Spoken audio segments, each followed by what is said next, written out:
You're tuning into SalonEra, a series from Les Delys that brings together musicians from around the world to share music, stories, and scholarship with a global audience of early music lovers.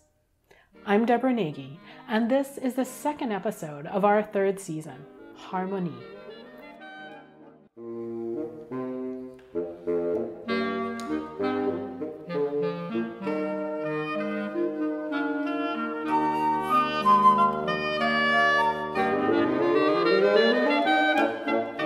So are there any particular players that you take inspiration from in playing this music? Well, inspiration is composers that were writing around the time, like Tromlitz and even Furstenau. Böhm, who invented the Böhm system silver flute, his first flute was a one-key flute, amazingly, when he was growing up.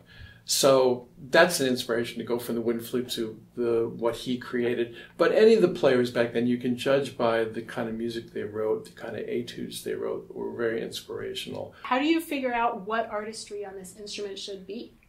Oh gosh, I suppose it's a personal journey. You have to read about it, you have to learn about it, but then you have to do it. You have to apply it, and it's really connected to the individual, and quite literally your hand, physically, the shape of your hand and the shapes that your hand can achieve inside the bell is as individualistic and unique as the player. The player itself. Maybe one of my models is Mr. Brandt, who played the Bellwald concerto, which has a top D. So, you know, the range of the modern bassoon, basically. Wow. Extremely virtuosic. Like all of us, I think we would pay a fortune to be able to hear a recording of how this guy sounded. There was actually Anton Stadler, who's the famous one, but his brother, Johann Stadler, also played the clarinet, and they played together. What's also interesting is that Anton Stadler played the second part many times, and now we have this musical society where second players are usually, like, we think of them as not as good.